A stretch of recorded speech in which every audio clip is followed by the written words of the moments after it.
Programming म्हणजे काय?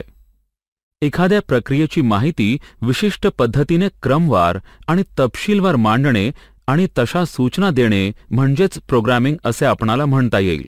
उदाहरण म्हणून 2 आणि 3 यांची बेरीज करणे आणि 5 उत्तर मिळवणे या प्रक्रियेकरिता प्रोग्रामिंग कशी लिहिता येईल ते आपण पाहू. त्यासाठी पहिली प्रक्रिया 2 हा अंक निवडा.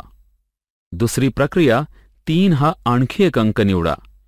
तिसरी प्रक्रिया 2 व 3 यांची बेरीज करा आणि चौथी प्रक्रिया आलेले उत्तर 5 दाखवा अशी असेल.